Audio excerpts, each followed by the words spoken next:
again, wherever you may be, welcome to the National Veterans Wheelchair Games, Rolling on the River, co-presented by the Paralyzed Veterans of America and the Department of Veterans Affairs. I'm Steven Sandberg with Xable.com, and we're here at the Spokane Convention Center for Wheelchair Basketball, presented by HP. I'm being joined today by Paul Hill, longtime wheelchair basketball player. It's great to have you here with us today, Paul. Great to be here. So what are you most looking forward to in today's game? Well, I'm looking for a pretty evenly matched contest. Hopefully see some good offense, some defense, some good fundamentals. First game we broadcast last night, little bit of a blowout. The white team was taking on the blue team, completely blew them out of the water. In today's game, we're hoping for a little bit more of an even matchup as the Ash team is taking on the Orange team. A little bit early matchup. Today's game's getting started just after 8 o'clock in the morning. I'd have to imagine that some of these guys are still a little bit in sleep mode right now. That and a little bit sore if they played it all yesterday. You know, the morning games have a way of reminding you.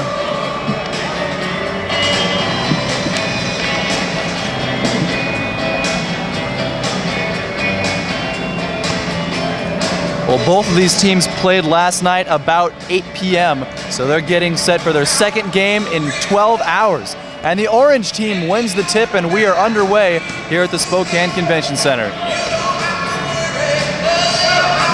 Shot is up around the elbow, no good. Rebound tipped and controlled by the Ash team.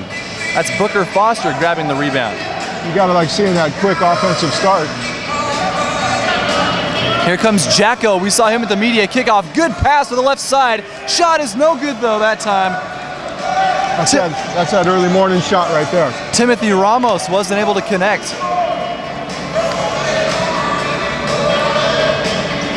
The pass is underneath to Patricia Labar. Loses control of it. Ash team controls. Here they come on the fast break. Trying to catch him. Here comes Foster. Puts it up and in. Nice finish. One thing we noticed in yesterday's game is that some players were having a little bit of trouble scoring while their momentum was taking them forward on the fast break. It seemed like players were having a little bit more success when they planted themselves and then tried to shoot a shot rather than trying to go forward. Have you noticed that a lot in wheelchair basketball? One of the hardest things to adapt to when you're first learning to play is that going with the momentum and understanding that your chair and the movement of your chair actually helps the shot. The shot is up and in that time from Andy Burnt.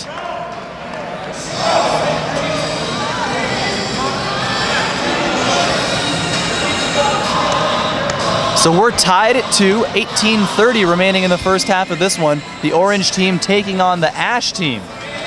Here's Foster from the baseline, takes his time, puts up a shot, got it. Nice shot.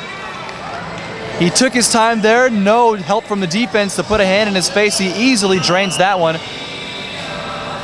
You know, both teams are setting up in zone defenses, so if a team gets hot from outside, then they're going to have to make some changes. They whistled Patricia Labar for being over the inbounds line as she inbounded the ball. So the white team the Ash team is going to get it back underneath the basket, leading 4-2.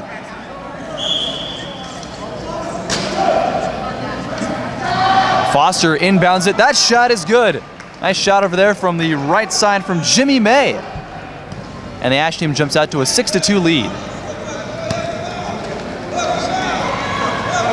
So that's two 10-footers back-to-back. Could be a hot hand.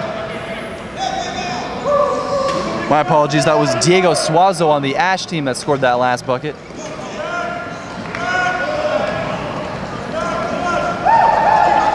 So here comes Booker Foster, taking it himself, trying to direct traffic as he goes towards the basket. Met in the lane that time, in traffic, puts it up, no good. Rebound though by Suazo. Throws it over to the lane, but that shot is off.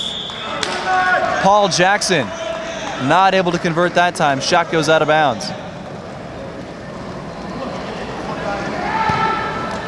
So the Ash team leads 6-2, but the Orange team trying to get their second bucket. That's Jimmy May controlling the rock for the Orange team.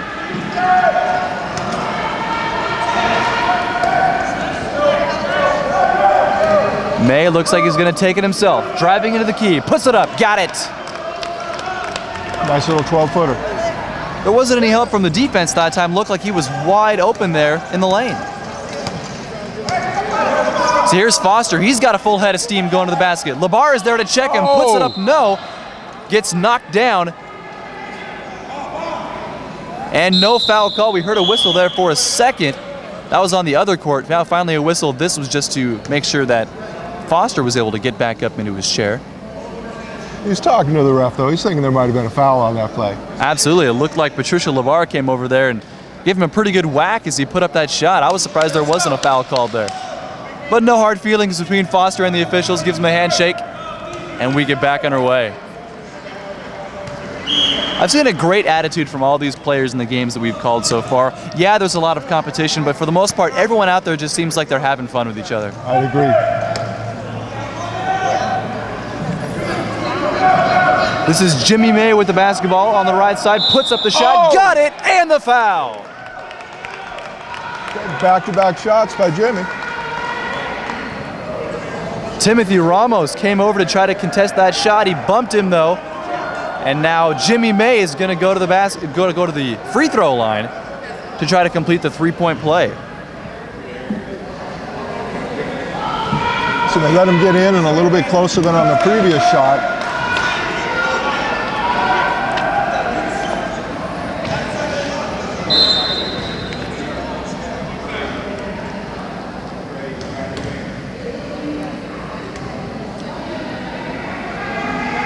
Jimmy May from Virginia, combat veteran, served in Vietnam with the Army. His free throw is off. The orange team with the rebound, but not able to make the bucket that time was Andy Burnt. So here comes the Ash team again. Booker Foster's been flying all over the place. He's going to try to take it himself. Going to the basket, putting it up, and got it. Michael Murphy was there to put a hand in his face, but it just wasn't enough. Booker Foster taking it coast to coast himself. And the Ash team has retaken the lead 8-6. Just about 16 minutes remaining here in the first half. Here's May again, gets a couple of good screens, finds himself open, can't convert. And Orange is still playing that packed-in zone. I would think that if Jimmy had hit that shot, they would have had to make an adjustment. Here's Foster trying to get by Burnt, and Burnt commits the foul.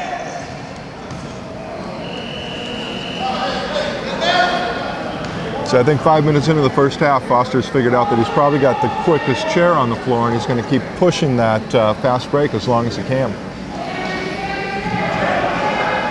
Looked to be headed toward the basket that time, but Andy Burnt was right there to commit the foul, prevent the fast break layup.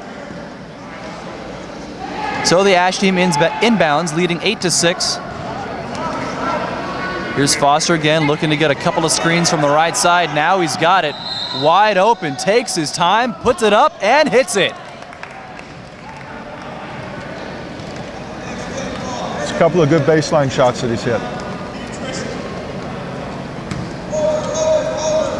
It was just like you do it in practice. Take your time, eye it up, and knock down the target. So 10-6, the Ash team leads. Here's Jimmy May trying to bring the orange team back. They trail by 4 at the moment.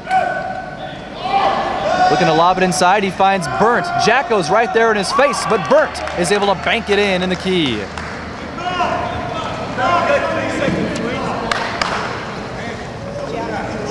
Ball Jackson coming by, talking to the official, saying he's hoping for a 3-second call against Andy Burnt. Thought he was in the lane for a little bit too long. Andy's a big man. They like to get in that lane.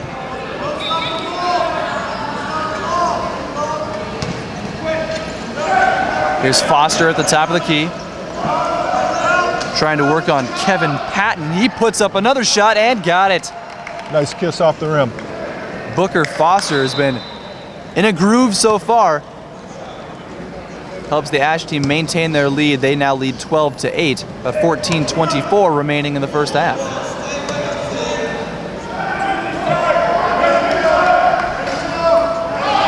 May runs into traffic. He has to go back outside. Looking for Burnt down low. Got it again. Nowhere to go. That shot is off that time from Michael Murphy, out of bounds, and it looks like the Ash team, I believe. No, it's going to be the orange team's ball. A couple of substitutions into the ball game. For the Ash team, number 12, Khalees into the game. And for the orange team, number 11, Peter Moore.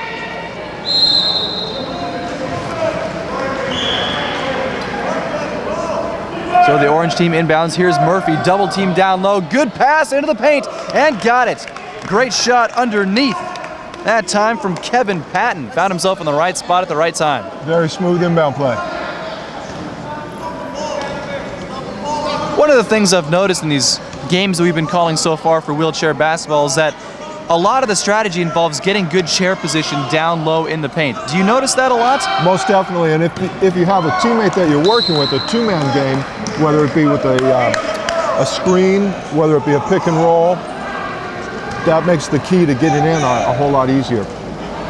So then as a defender, knowing that the opposition is going to be trying to park themselves in good position, maybe in the paint, how do you try to defend against that? Same principles as with any basketball game. It's keeping yourself between the basket and the ball at all times and then watching for those screens and communication. You're seeing pretty good communication on both teams' defenses right now.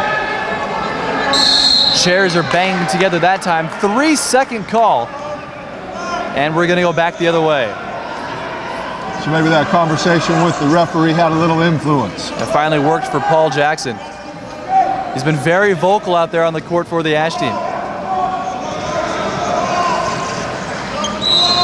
So here they come. Here's Foster going through the key. Puts it up. No good. Rims off.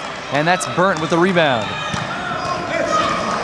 But Patton not able to control the pass that time. Took his eye off the ball just for a split second and it goes out of bounds. Tough break for the orange team. They get the stop they needed, but weren't able to go down on the offensive end. It looks like we're going to get a timeout on the floor. The Ash team leads 12-10 so far in this one. Just about 13 minutes remaining here in the first half. Teams seem to be as evenly matched as the score would indicate.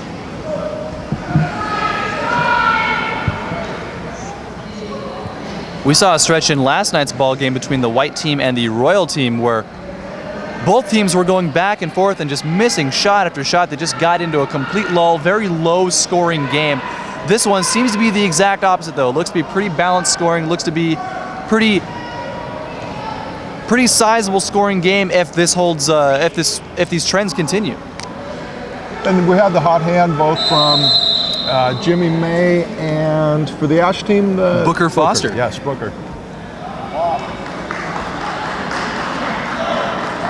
Well, Foster has just been flying all over the floor so far in this one. Seems to be the fastest player out there. He's been getting from one end of the court to the other quickly. A smart move for Orange would be to have somebody just keep an eye on him. You know, the first player back on defense be turning their head looking to see where Foster is coming down with the ball and not let him have his way just into the key. So play will resume with 13 minutes remaining in the first half and the Ash team leading 12-10. Ash team sends out a lineup of Foster, Jackson, Diego Suazo, Timothy Ramos, and Khalees. For the orange team, Burnt, May, Lucreta Gale, Peter Moore, and Kevin Patton.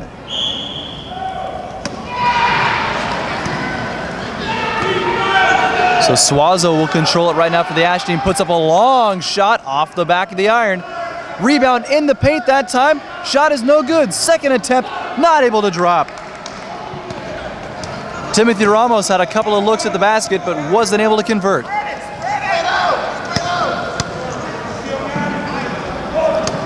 Patton and Burnt screaming at their teammates to spread the floor. Patton is met by Suazo. He has to pass out to May. Burnt calling for it inside. Now he's got it. Good pass over to Moore. Puts it up in the paint and banks it in. Very good ball movement that time from the orange team. Yeah. 3 passes, found the open man. Best way to play it.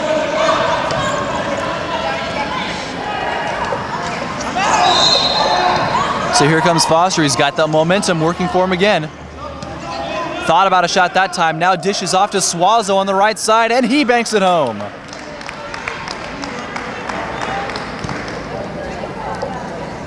So Booker Foster working a little bit as a decoy that time. Had a couple of pump fakes. The defense went over to try to cover him, and he found the wide open man, Diego Suazo, for the basket.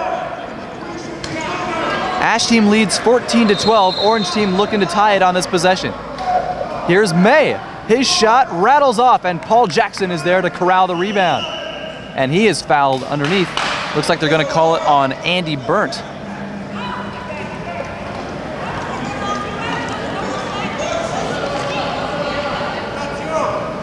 Just our second foul, I believe, of the game, so it's been played pretty clean so far. We saw a lot of fouls in last night's game, and it seemed like the referees in this game are making a little bit more of a distinction between what type of chair contact is going to constitute a foul. In last night's game, it seemed that they were calling it a little bit more ticky-tacky fouls. This time, they're letting the contact go, it seems. And it should be called that way. It's advantage, disadvantage. If no advantage is gained, there shouldn't be a foul call. So here comes the Orange team trying to tie this game at 14. May taking it all over the court, tries to find Patton inside. That ball's poked away, and it's going to stay here with the Orange team. Paul Jackson was halfway down the court. He thought it was going to be the Ash team's ball. Here's Patton. He has to dish back out to May. Dumping it inside to Burnt in the lane. Shot is up and in. Knotted the game up. We're now tied at 14. Ash team trying to respond. Booker Foster speeding all over the place. Throws a cross-court pass. Good look that time to Suazo, and he puts it in. Way to find an open teammate. Nice move from Suazo cutting to the basket that time, and Booker Foster was able to find him. He threaded the needle with the pass that time. So the Ash team retakes the lead 16-14. Here's May again. His shot off the front of the rim, but he corrals his own offensive rebound. His second attempt. That time it's good. Second chance opportunity working well for Jimmy May.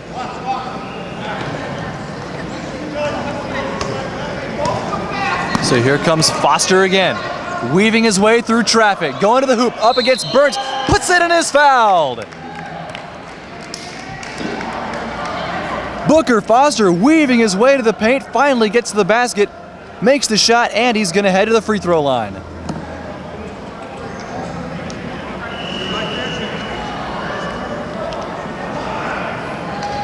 Very nice finish with the foul.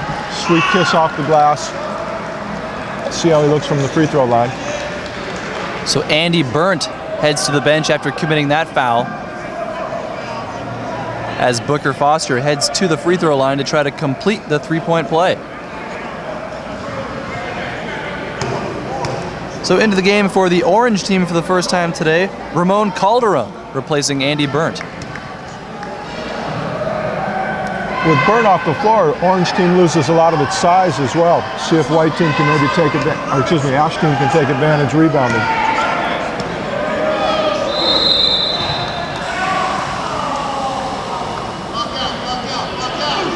And Booker's free throw attempt rattles off, so not able to complete the three-point play. Ash team still leads by 2, 18-16, just under 10 minutes remaining here in the first half. Patton is met near the sideline by Suazo, but the Orange team still controls. Ball poked away. Orange team gets it back. Gale passes over to Patton near the elbow. So a little bit of congestion that time. That pass goes wide past Gale and out of bounds.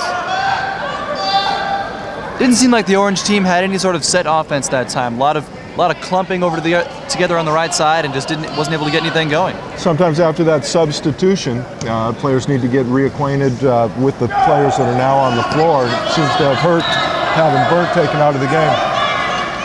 Suazo puts it up from the left side. That one is no good. Coming over is Gale. She grabs the rebound. Orange team trying to get something going in transition. Here's May. The Orange team has numbers 3 on 2. May going to the basket, puts it up, flips it in! Great shot from Jimmy May. His momentum was carrying him forward, but he was able to scoop that thing into the basket. Orange team ties this game at 18. Here's Foster. That shot doesn't drop, but he's fouled, and he's going to go to the free throw line. That was his quickness once again paying off for him. You know, I'm not sure exactly, but I believe Booker Foster has been playing the entire game so far for the Ash team. So you have to wonder if when he has to eventually go to the bench, if that's going to affect the Ash team's control of this game. Excellent point.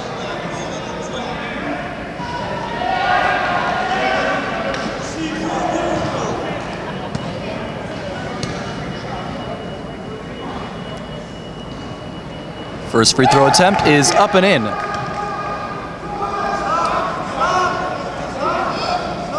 Orange team trying to get a substitution into the ball game finally gets the referee's attention. And they're telling them that they have to go over to the scorer's table to make sure they check in. It seems like they were just trying to come in off the bench. So Gale is out. Number 14, Michael Murphy back in.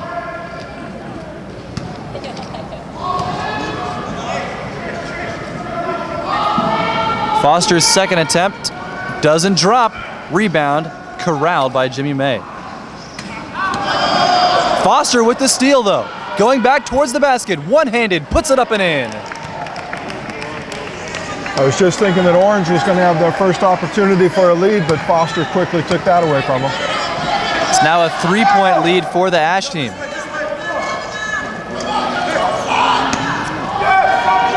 Got to get that ball across the half-court line, and they do just in time to avoid a 10-second violation. Timeout called by the Orange team, and probably with good reason. Booker Foster was right there in the face of Jimmy May, no chance to try to get a pass off. So the Orange team wisely takes a timeout to preserve their possession. But the Ash team leads 21-18 right now. Still a very evenly matched game, and the Orange team is right in it. What do they have to do to get over the top, though? Probably just a little bit better defense on Booker. I mean, they're allowing him too much access to the key. Probably try to get their quickest player on him so that he's got to get the ball to a teammate. You know, take the ball out of a hot man's hands. As we've been mentioning, Booker Foster has just been so fast out there today, flying from one end of the court to the other. But it seems the Orange team hasn't capitalized on that fact yet. Doesn't seem like they know what exactly they want to do on Booker Foster. And to be honest, I'm not sure if their roster is really built with one of those fast type of players. They seem to be built more solid, sturdy, strong post players, but not so much built for speed. When they had checked Peter Moore in, I thought that was perhaps the move that they were making, that they were going to put him out to pick up Foster maybe at half court to see if they couldn't get the ball out of his hands. But so far they haven't employed that strategy. So with under 8 minutes remaining in the first half, the Ash team leads 21-18.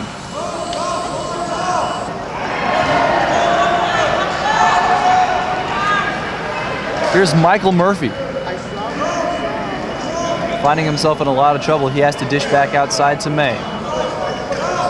May with a couple of screens on the right side. Now going baseline, puts up a shot, got it! Nice little 17-footer. The Ash team had extended their zone out a bit after Burnt had checked out of the game, but Jimmy May just said, okay, I'll take that 17-footer. So here comes Foster again. Nobody's checking him over there on the right side.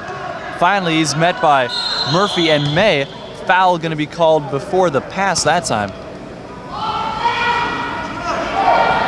But very nearly another opportunity like what we saw earlier with Diego Suazo underneath the basket to receive a pass from Booker Foster. Yeah, too many heads on the Orange defense were turning to watch Booker. Here's Suazo. His shot is good. Nice little 10-foot baseline shot. So the Ash team leads 23-20. Just about 7 minutes remaining here in the first half. Here's Patricia Labar. She just checked back into the game a few moments ago. Murphy not able to control it that time. Ends up dribbling it out of bounds. See if Ash can make that hurt them. This would be the first time they had extended their lead to 5 points if they can get this basket. Here comes Foster again. Dishes it off into the paint that time. Patton is right there. He just takes it away. Got a hand on it and ripped it away that time. From Khalees. Foul that time as Patton goes down in a heap. Diego Suazo was right there. A lot of contact made. Well, he knew he got him. It was just one of those deals where he had a player coming faster than he was able to cope with, and he spilled him.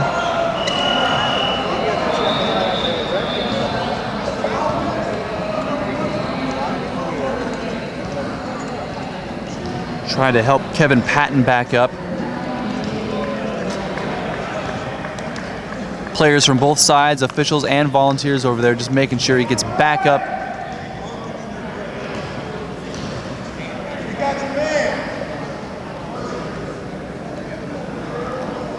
Into the ball game for the Ash team for the first time today, number 2, Kevin Coleman.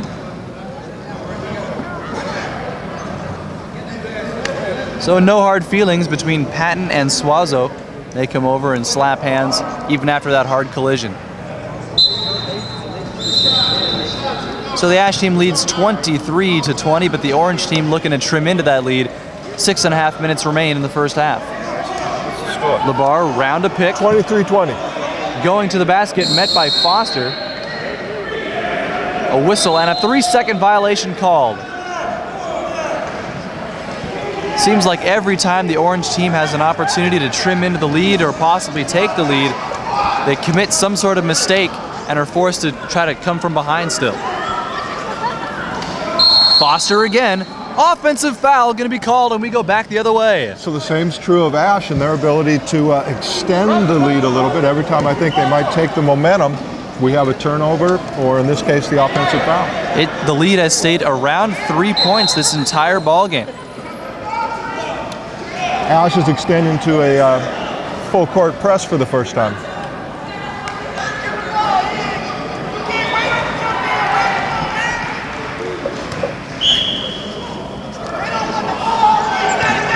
Foster intercepts that inbounds pass. Going to the basket, good dish over to Suazo, and he puts it in. The two-man game between Booker Foster and Diego Suazo has been working wonders for the Ash team. They now lead by 5. They've still got that half-court trap going. Suazo and Foster are in the backcourt. Patton's having a lot of trouble. They've got to get it over that half-court line before 10 seconds. It's going to be close. Yeah, the press that they've thrown on is completely stifled the Orange offense. And a 10-second violation is called. Patricia LeBar was controlling the ball that time, but didn't find an open man anywhere. I'm thinking it'd be a good time for a timeout for the Orange. And that's exactly what they do in this situation. Orange team calls a timeout, 5:49 remaining in the first half. The Orange team trails 25-20, and it's looking like the momentum is starting to shift to the Ash team after they threw on that half-court press. Indeed. Now in the Orange timeout, they're going to have to decide who their ball handlers are and get some spacing on that inbounds play. Absolutely. It didn't really seem like they knew exactly who was going to try to bring the ball up the floor. They were double teaming Jimmy May, and that had to force players like Kevin Patton or Patricia LeBar to try to come over and control the ball, and I don't think they've been used to that. May has been the primary ball handler this entire game. So an excellent move on Ash's part. 25-20 is our score, 5:49 remaining here in the first half. This is game number 6 of wheelchair basketball here at the National Veterans Wheelchair Games. We are at the Spokane Convention Center for this one. Here in game 6 features the losers of games 3 and 4, so we are in the second bracket. Both of these teams are trying to move on in this bracket to try to move up to third place eventually. So we were in one main bracket to start things off yesterday. The losers of those games are now in a separate bracket, the eventual winner of which will end up winning the bronze medal here in this tournament.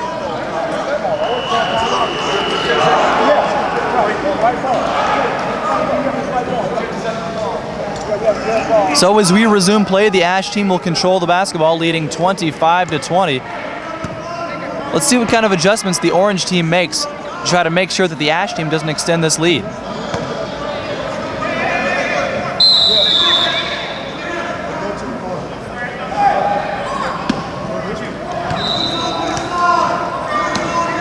Foster telling Suazo to go to the corner. Let's see what they do here.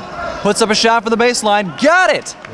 He was feeling his teammate was going to give him another one of those sweet little 10-footers from the baseline. It's been a two-man game this entire day between Foster and Suazo. It's been working well. So another half-court trap working. Let's see if the orange team can get it across the line fast enough. Murphy passes over to May, and they do.